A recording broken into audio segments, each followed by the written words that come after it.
Welcome to episode 3 of The Kickback with Nazo. And today I'm honored to have my friend and guest, Sabrina Shalemi. Now, Sabrina is Orange County's up next LMFT. When it comes to self-improvement, when it comes to lifestyle design, and even when it comes to business, I want the narrative for therapy and mental health to change from being a last resort to being the vehicle that's going to get you to your goals in a much more efficient manner. We have a dope podcast lined up today. We're going to be talking about how you are self-sabotaging your goals by not having the right mental and emotional health, how self-love is actually the key to growth, not self-hate, and how therapy is a tool that betters our lives and not something that we go to because we think there's something wrong with us. So with that being said, Sabrina, welcome to the show. It's lovely. It's a pleasure to have you on here. Thank you, Naseeb. Thank you so much for having me on here. I'm honored.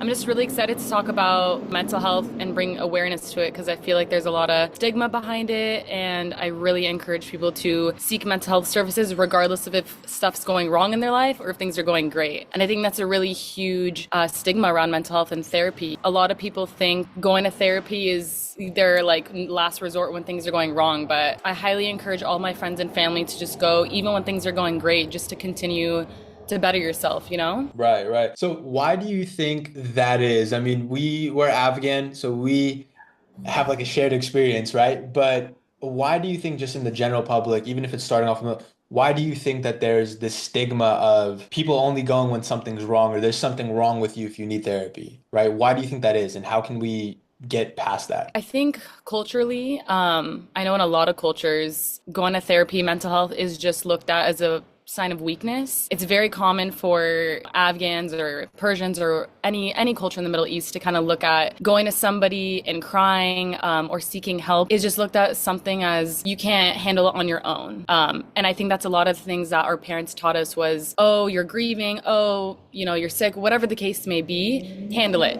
In a way, I don't really blame them because they were born in these third world countries and, their circumstances were much more difficult than ours were. So they were kind of taught that tough love. But that's something that I continue to teach my parents is we grew up here and everyone's circumstances are different. Everyone has such a different upbringing.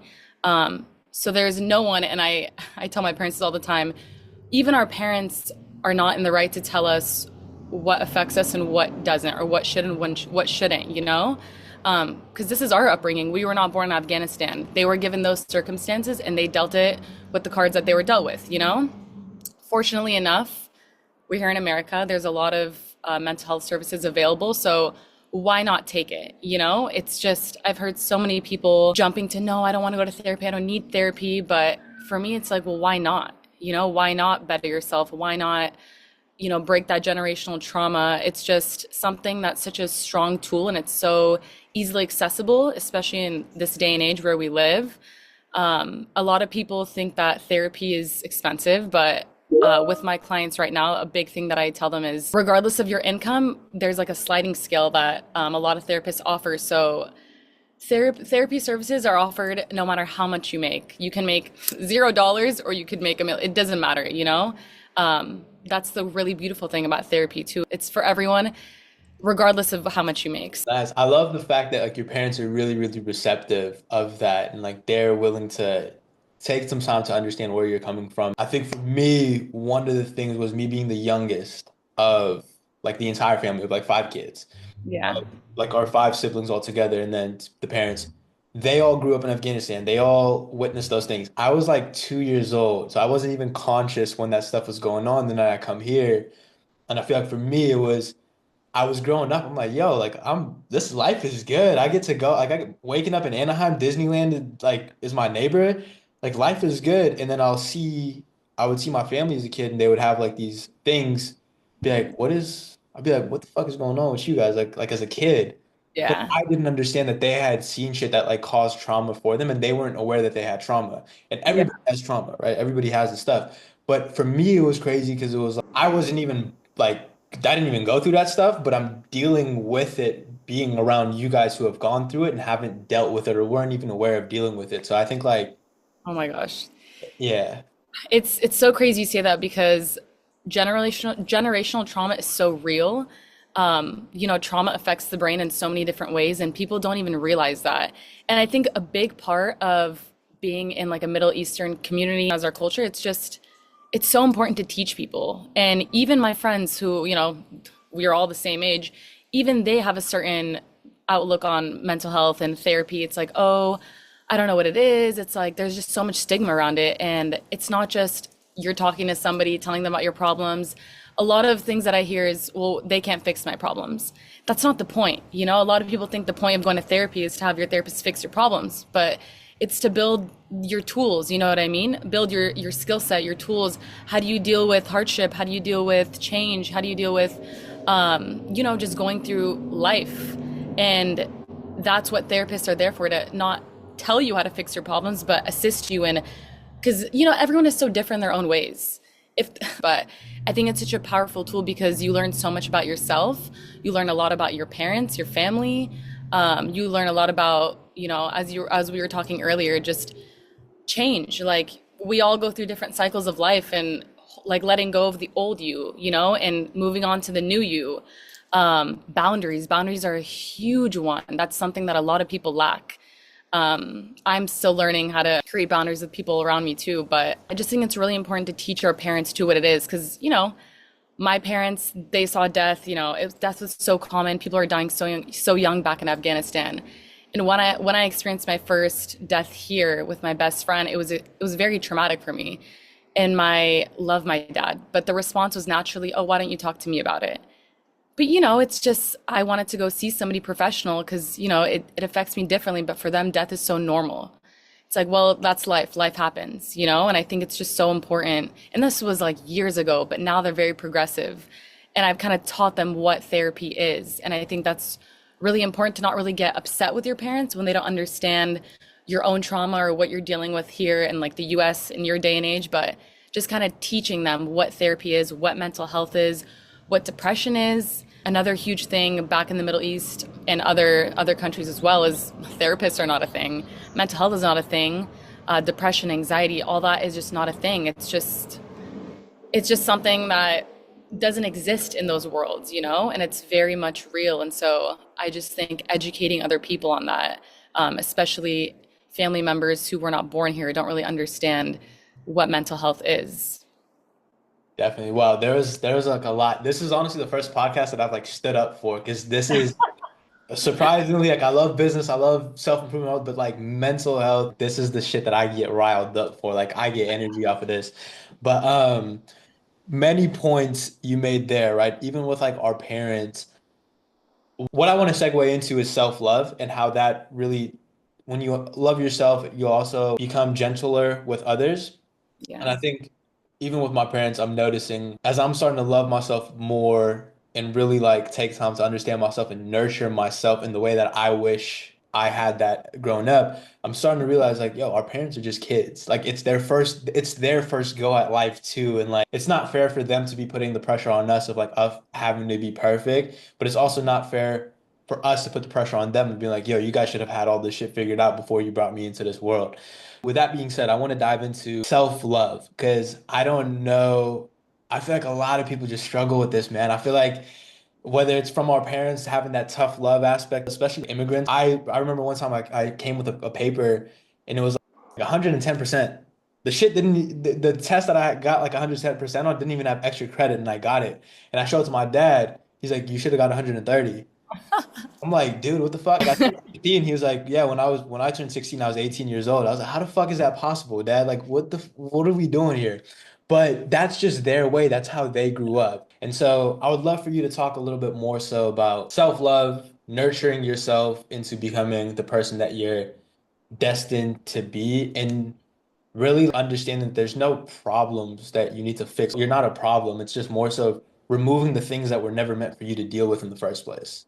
I love the topic of self-love because it's so crucial to just growing and becoming the best version of yourself. That's the biggest thing that I was all about, was self-love.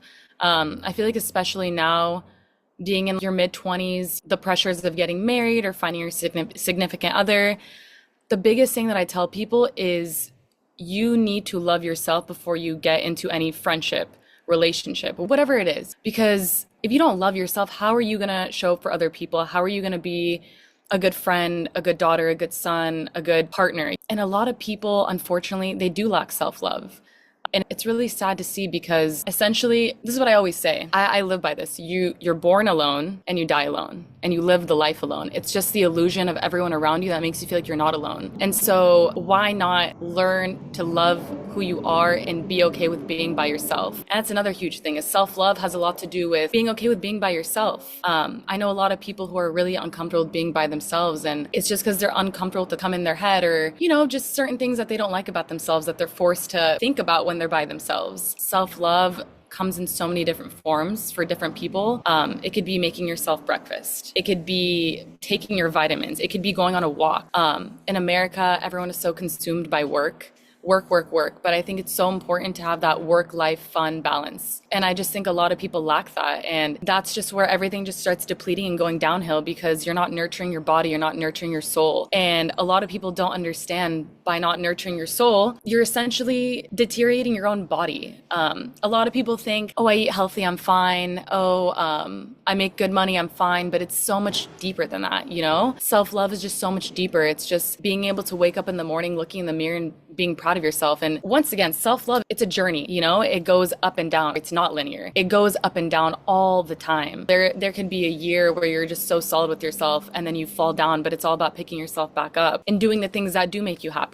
I also fall victim to that where for a while I just buried myself in work, school, and I stopped going on my beach walks. And just recently I was like, you know what? Like that was a part of my self-love routine and I fell out of it. But a lot of people don't know what to do for themselves to nurture their bodies. It's kind of just sitting with yourself and saying like, what makes me happy? How can I become the best version of myself? And finding out those ways because no therapist, your parents, your friends, no one's going to tell you. You essentially have to figure that out on your own. And so it's so important. And I think a lot of people need that before they essentially think about finding a partner. And it shows up in a lot of your relationships.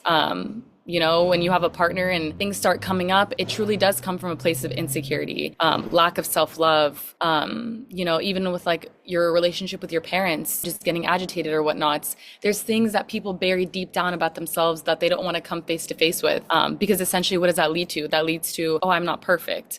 Oh, I have all this trauma. Oh, just so many things come up and people don't really want to face that, but people need to face that in order to truly love themselves. And everyone is scarred in their own ways, everyone has their own shit that they deal with, but it's essentially coming face to face with that and then learning to love that part of you because everyone has a dark part of them, and I think just really acknowledging that, working through that, and then becoming the best version of yourself is crucial for just having a sustainable living and having healthy relationships. Definitely. Fuck, so much to unpack here too, right? Like this is going to be the first of many podcasts, but I love this topic in general. But also to tying like self-love back into generational trauma. When you don't love yourself and you're not aware of it, that's going to show onto your kids, onto your partner, onto your friends. It's going to show. The best thing that you can do is love yourself. Kind of like when you're on a plane, they say get the mask first for yourself before you give it to somebody else, because that's the way that you can serve others the most. And when you love yourself, you're honest with yourself too.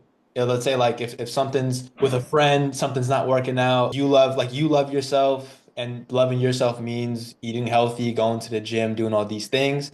But right now you're hanging out with a friend who loving themselves means like, yo, just living life, going and eating junk food and all these different things. Or maybe they're not even aware that if you go into it saying like, hey, like I'm gonna neglect myself just so I can hang around you because I don't want to face those thoughts of being alone. I don't want to love myself because it doesn't feel safe. You may be the reason your friend is into the unhealthy foods, and you may be messing up their life too, just because you didn't love yourself enough to eat the healthy foods and inspire somebody else. It's like an example, right? But important, super, super important. And a really big thing that I notice is a lot of people just kind of fall victim to their habits. Like, oh, I'm just this. Oh, I'm just that. Or I'm just an angry person, And I think it's crazy. Like after all the classes I've taken, after all the research I've done, people have so much control over their behaviors. They just don't know it.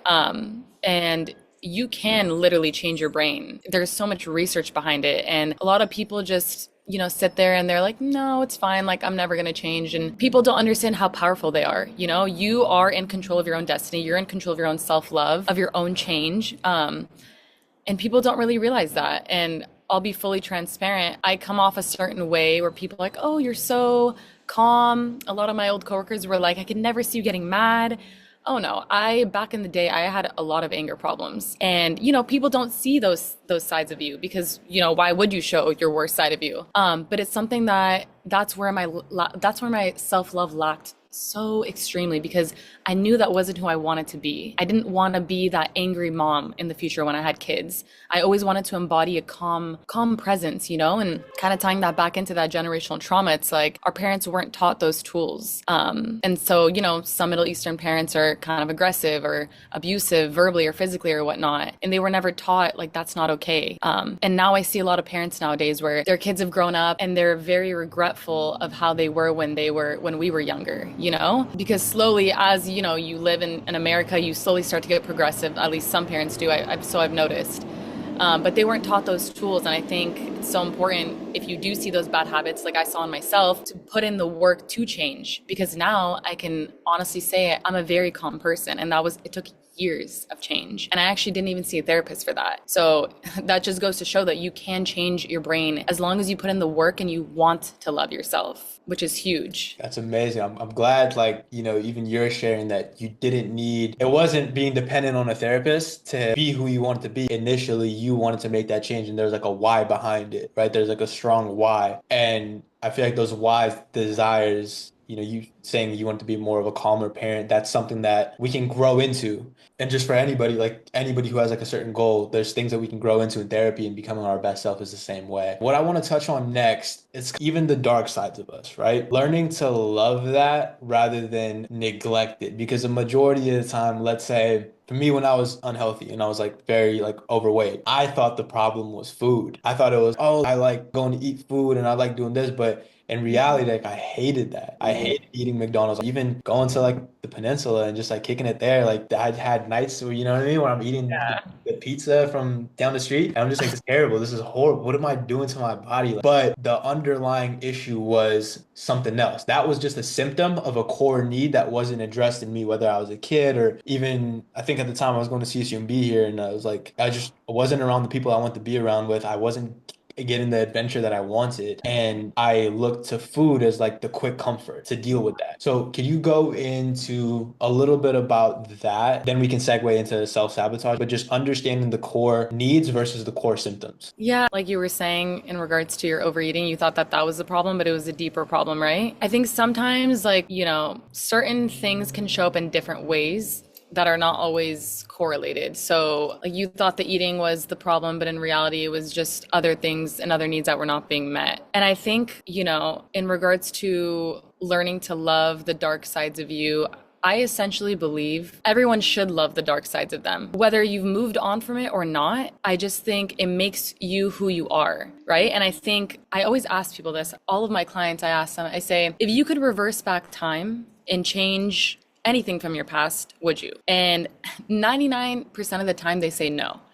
And it's because even though it was such a dark time, this reminds me of a client that I had, and he said, if my dad was still alive, I think I would have turned out differently. And essentially he was alluding to, I would have not gone down this dark path. I wouldn't have been this dark person. I wouldn't have made all these mistakes. But I wouldn't change a thing. Obviously, granted, he would love to have his father, but at the same time, all those dark sides of him taught him to be who he is today, which is an extremely resilient individual. He learned how to overcome so many hardships, and I think that's a really strong thing. Kind of tying into your story is, I'm going to assume that you learned a lot from that phase in your life. Probably wasn't the best phase in your life, and I think it probably was a really dark time, but you can learn a lot from the dark sides of you. And I think it's really important because essentially, no matter if you're a therapist, a doctor, like a business owner, whatever it is, it teaches you a lot about other people, because you have that power play of having that other side of your life that you learned so much about, even though it was dark. And going through whatever I've gone through, I don't regret it because it's taught me a lot about myself. And I think if anything, it's like a skill. It's like an upper hand, you can learn a lot about people. You can do a lot of business deals by getting in touch with people who have that dark side, whatever it may be. I think it's a skill to have.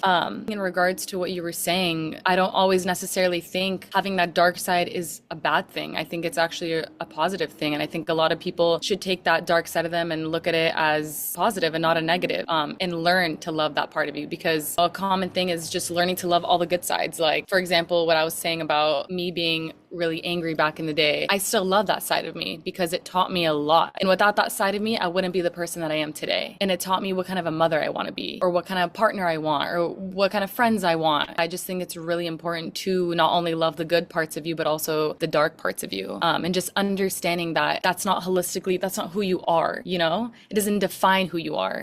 We're so multifaceted.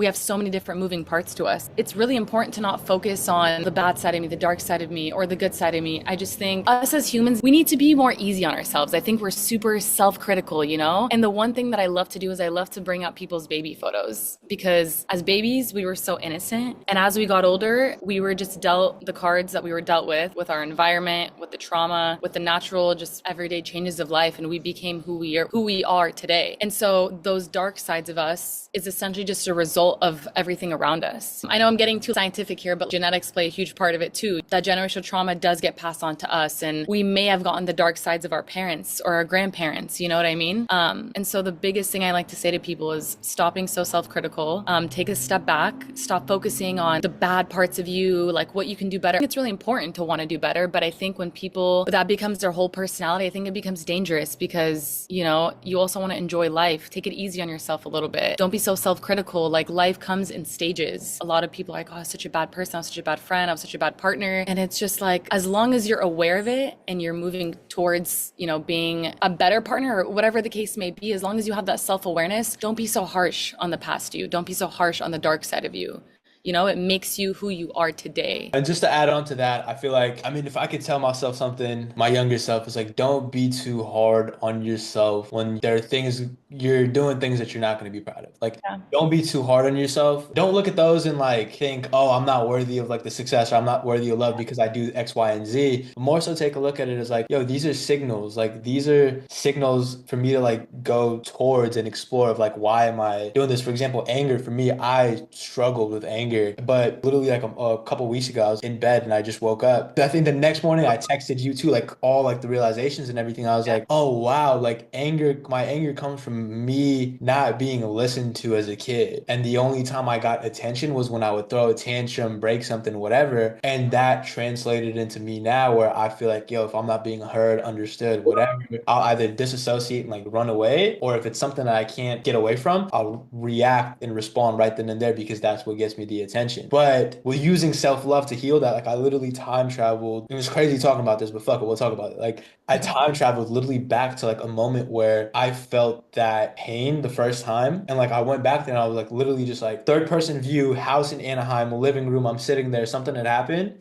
And like everything is going on the outside. And I'm just like talking with my younger self. I was like, fuck, what am I going to tell him? What am I going to tell him? What am I going to tell him? And I think my girl was there. She's like, just listen. Don't tell him anything. Just listen. I'm like, fuck, yeah, you're right. Let me listen to him. And I started listening to my younger self, and like, boom, right then and there, something I struggled with for like so long just healed out of nowhere. It's crazy how important it is. It's crazy loving yourself, even the sides of yourself that you were told not to love, is actually the key to healing that and moving forward. That's so powerful that you could go back and just reflect and heal that part of you, you know? And I think I love that you're even talking about this, because, you know, men and mental health in the Middle Eastern community, it's so dangerous how common it is for people in the Middle Eastern community, and honestly other cultures as well, to just tell men, suppress your feelings, suppress your emotions, you're a man. Men are not supposed to cry. And I just think it's so dangerous, because, you know, like suicide rates are 4 times higher in men than they are in women. And men are more common to commit suicide by a firearm, which is extremely violent. And I just think it's so important to just really emphasize that mental health doesn't discriminate. I think it's dangerous to have that societal gender role by saying like women are supposed to cry and men are supposed to be strong. You know, crying is for the weak. Men are not supposed to do this or that. I just think it's such a dangerous thing in our community, because there's a reason why the suicide rates are higher in men than they're in women. And the one thing I want to say is just adding on to the fact that I think males also feel like, you know, therapy and mental health is for the weak. And, you know, men go to therapy too. And a lot of men feel comfortable talking to men as well. So I just want to encourage males to, if this is something that they're interested in, going into the psychology field, because, you know, if you weren't doing what you were doing, I would tell you to go into it, because you're great at this too. But, you know, I just feel like men sometimes feel alone in talking to women. They can't relate. You know what I mean? So I highly encourage men to get into this field if this is something that they're interested in doing as well, because it could really benefit other men. And I just really think that men should feel more comfortable crying, feeling vulnerable, not having that alpha beta mentality. You know what I mean? If you're crying, you're a beta. You know, if you don't cry and you're like macho, you're alpha. But I just think suppressing all those feelings and emotions is so dangerous, and it just comes out in different ways. Kind of similar to how what you were saying, like with the eating and whatnot. Like there's just things that come out in certain ways. Men become aggressive when their feelings are not met or whatnot, or they're not able to express their emotions. So yeah, I just needed to bring that up because it's so crucial, and I think spreading awareness in that aspect is really important, especially in the Middle Eastern community. I appreciate that you noticed that in me too and everything that I'm doing. Therapy and self-healing and self-love is a big part of my business now. When I first started, it was similar to you showing the patients the photo of themselves as kids, and then throughout the process, they pick stuff up that was never meant for them to like deal with, or maybe it was meant for them spiritually to show what they can work on to learn the skills and then become where they're at now. I think for me, when I first wanted to get into business, it was, yo, get the freedom, live the life, and just build, do what, wake up, do whatever I want. And shortly after, it became having to prove to fam, friends, whatever, that I'm successful. And that led me down this path of like, I was literally working in San Francisco in tech sales, like making six figures, and I was empty inside. Like I hated it. I hated it. I had a penthouse view, had a doorman, everything. Like the dream, like for many people at 23, hated it. And now where I'm at is like understanding, okay, why did I go do that stuff? Why did I love this. I love sharing wisdom. I love creating this thing. And it was more so about understanding myself more, going back to when I was a kid and like talking to him, listening to him about what he wants to do and not telling him, oh, you should do this, you should do this, you should do this, but just like, fuck yeah, you got it. Like, keep going. You got it. Keep going. You got it all the way up until where I'm at now. And I feel like that's translating into like what I do for work now, which is literally help people understand what the dream life is for them, what actual life is for them, not what they're being told to live, not what they're being told success is, but what success is truly to them. Like if you want to go surf and have a Guatemalan dude make you Guatemalan coffee every single day, I will help you build a business around that that serves you because that's what success is to you. And that's where I feel like a lot of therapy has helped me in understanding myself. And it's not just, oh, I'm fixing myself, but I'm learning the skills and I'm able to apply those skills into business and I'm able to pursue my purpose and help other people out with that because I'm taking away the layers that were never meant for me to live with, but were meant for me to learn the skills. Like when I go to the gym, I'm not always going to be on a 25-pound dumbbell, but they're there. And I just use those to work my way up to like the 45s, the 50s, the 60s. Feel like for the men out there, bro, therapy, self-healing, self-love, self-improvement is the same shit. Like treat it as if it's the gym and it's going to be so much more fun. It's not, doesn't have to be this emotional, sappy thing. It's honestly this thing that you just like, it gives you energy. For me, it was books. Like I started off with books. I would read a book, I'd open it up and I'd just like break down when it hit and I'm like why is this hitting so hard and then I'd go and I'd explore that and now instead of spending years of frustration on that thing I can just like move past it and grow into who I'm meant to be. And the other thing too with like a lot of Middle Easterns, yeah, like with us the norm is get up, protect, provide, survive and give, right? I think that's like for any man that's to give, it's to give, it's to give. You also have to understand that whatever you have in you, you're transferring that energy. So like let's say if you're providing a roof, over you and your wife's head, but you also have these traumas, you're giving that too. You're giving that to your wife. You're giving that to your kids. You're giving that to all these things. And for me, having nephews, my little nephew Aryan, like he's like my little brother. He's like basic. Like I love him like a son. Like I would take a bullet for him. I don't know about the other ones, but Aryan, I would definitely take a bullet. But like him, man, he's like my biggest inspiration. He's like like I'll kick it with him and I'll just learn things that like I never got to learn like for myself. And I'm just like, that's having a strong why. Having a strong why is one of the big reasons. So for the fellas out there, we are purpose-based, we are mission-based, just understanding masculine and feminine dynamics, we are wired that way. We are wired to move towards something, to accomplish, to do, to do, to do.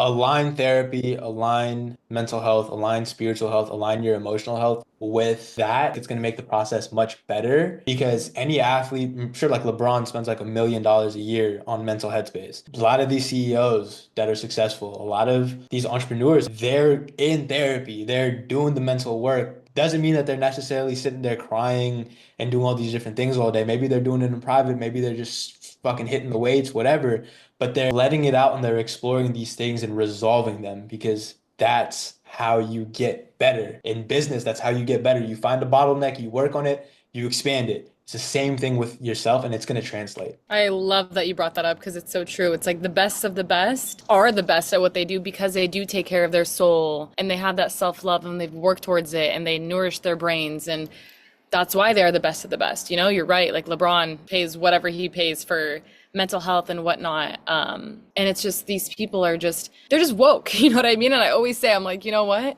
Why wouldn't you want to learn more about yourself? Like, why wouldn't you want to better yourself? You know what I mean? Like, everything is limitless.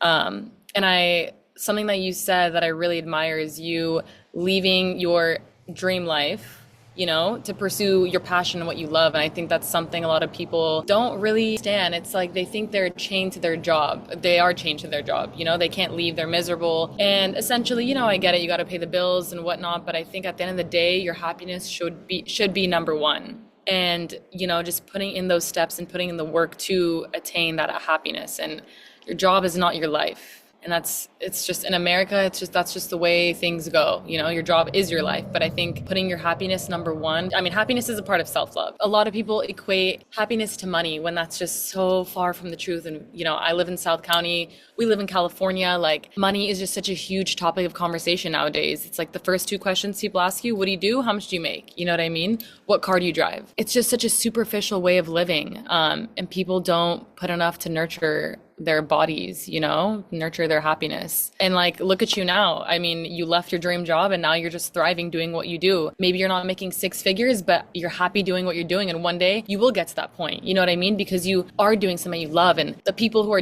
making six figures, but hating their lives, it comes out in so many different ways, you know, on the people in their lives, and on themselves. So I'm just really glad that you got out of that and now you're doing something that you love and you're clearly very successful at it. So Thank you. Yeah, I appreciate that. I appreciate you noticing. Even that, just to clarify, like that wasn't my dream job. Like this is my dream job. And like it's so funny. That was something that I did to prove to others that yeah. I'm successful.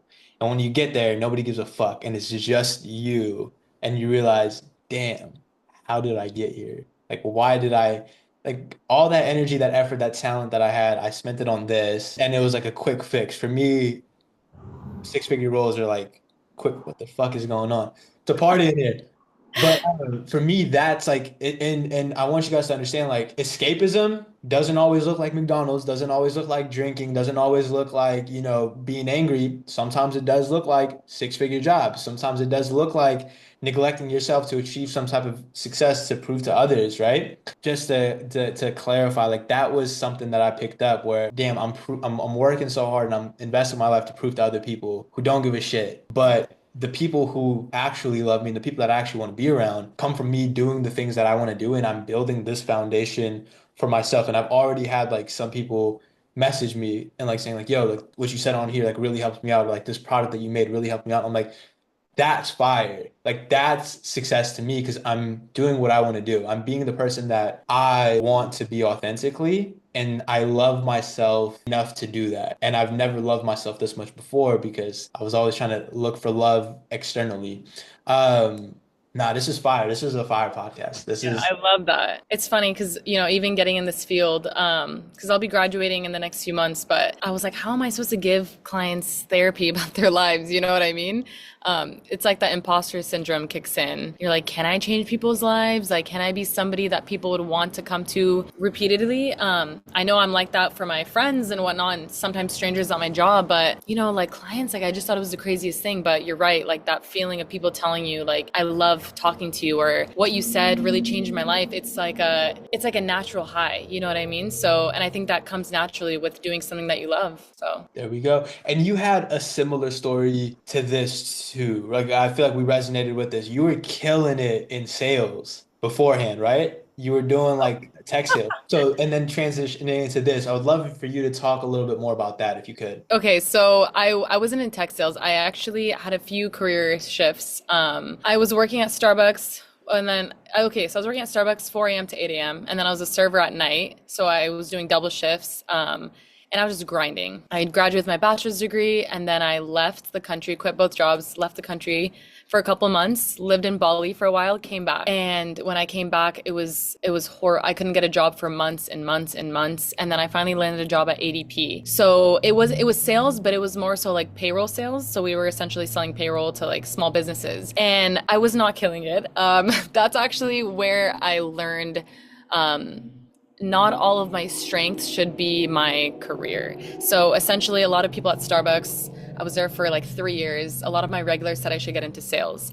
So that's what I did. I wanted to get into medical sales, but you had to start your way somewhere. So I was there at ADP for 3 weeks, and I actually hated it. It was not my thing. I felt the biggest takeaway was I didn't feel passionate about it. I felt fake going to small businesses, selling them something that I wasn't even passionate for, like payroll. Like, and I get it, I had to start somewhere, but it wasn't my passion. And I realized in the long run, medical sales was also not my passion. And naturally, I was like, you know what? I like to talk to people, but not in this aspect of selling them something. I had an interview with the company, and they're like, oh, sell me this pencil. You know, that Jordan, I think it's Jordan Belfort, Wolf of Wall Street, I think. I didn't know how to do it. And I realized, I'm like, this isn't my strength. I can talk to people, but I can't sell people on things. But I could sell people on therapy because it's so real and it's something that I'm actually passionate towards. And I know human beings can benefit from this in so many ways. There's no negatives to therapy. And so that's just kind of where I thought, you know what, I'm going to go to grad school and I'm going to become a therapist because I love people. I love helping people. And I am so grateful that I chose this career path. I would not have killed it in sales. I'm also glad that you had those experiences leading up to where you're at now, because I feel like those give you concrete clarity on what you are, what you're not, right? Yeah. And like for me, when I had those type of experiences, like I'm going into something, get it like with flying colors, passing all these tests, and like I get in there and I don't like it, I feel like I'm a failure. But Mhm. that's not the truth. It's just I'm not aligned with that. I guess talk a little bit more about the comfort zone. Talk about how we think it's keeping us safe when it's actually keeping us miserable, and how we can move on to what we actually want, even if there's no physical proof of that yet. I think being comfortable is dangerous. I think you should always strive to be the best version of yourself in different aspects, whether that's career, whether that's personal, whether that's your relationships. Like I said earlier, we're limitless. We have so much potential to grow and just become the best versions of ourselves in so many different aspects of our life. Being comfortable means being complacent, being complacent. For me, I just see so much potential in a lot of my family and friends, and I'm always like, you can do so much more. Naturally, as humans, we get defensive when other people tell us like you should be doing more because sometimes we think we are doing the most. But for me, it's just pushing people and understanding their capabilities and their strengths and their power that they hold. We should be more open to that criticism, that feedback from people telling us like, hey, you could do so much more. Hey, Nas, like I think you could be reaching out to this many companies rather than, you know what I mean? I think it's okay to have people tell us like, hey, you shouldn't be comfortable. I can see you doing so much more. I can see you being so much more. And just having that awareness in yourself of not being comfortable and understanding, I feel like I have self-love. I feel like I've achieved this. Okay, what else can I achieve? You know what I mean?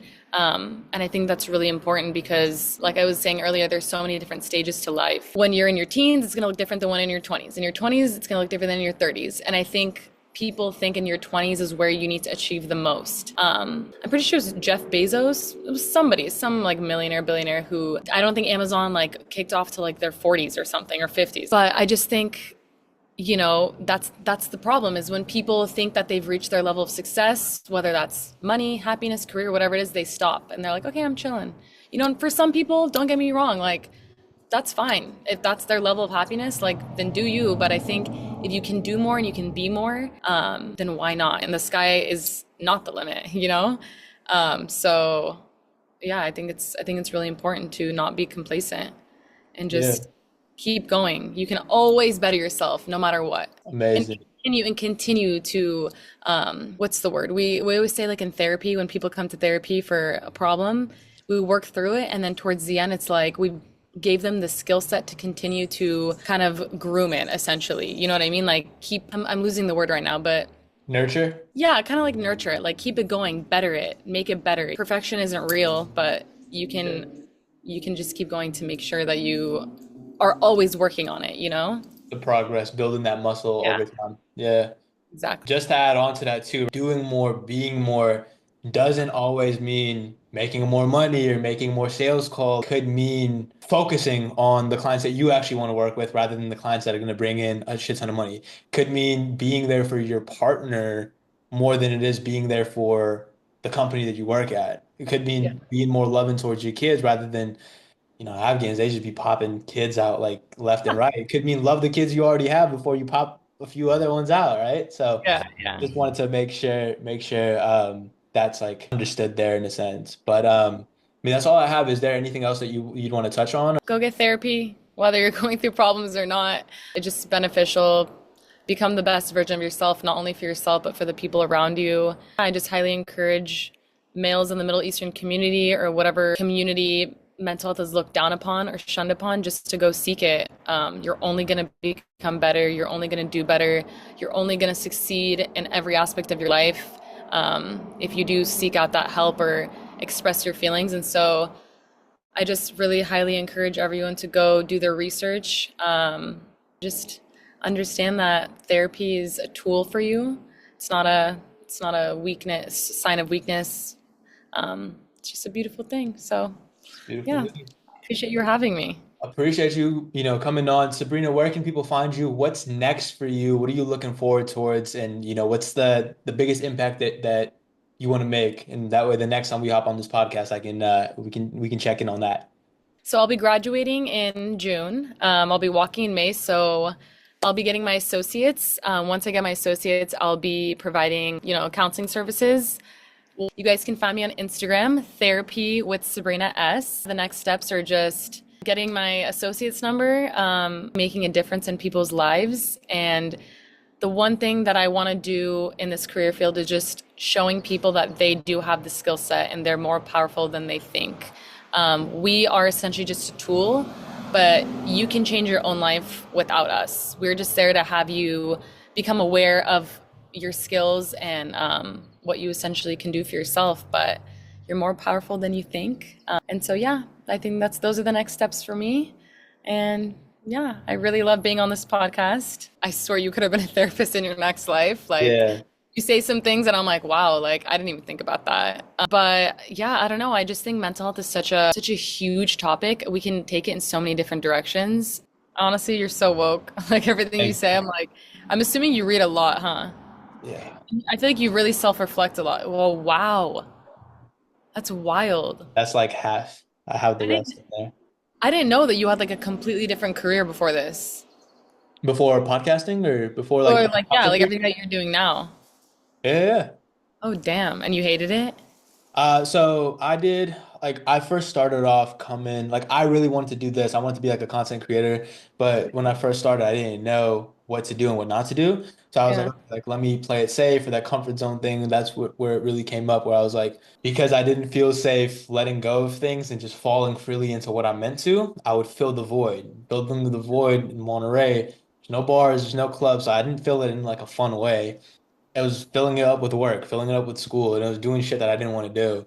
I've done multiple careers. I've done real estate, I've done tech sales, I've done marketing, I've done all this stuff, but like this is what I love doing. Yeah. And I'm able to like help, like I'm able to build products that actually help people. And I'm just being there for my younger self. Like that, I think that's the when I texted you that was like, wow, like I'm just there to like love my younger self right now the way that he needed to be loved, the way I that he wanted to be loved. And that's literally the foundation for my business growth right now. I love that. I think you honestly kill it. I appreciate you coming on. Okay, cool. So that's pretty much a wrap, dude. Amazing fucking podcast. That was so sick. I love Yeah. that. Thank you for coming on.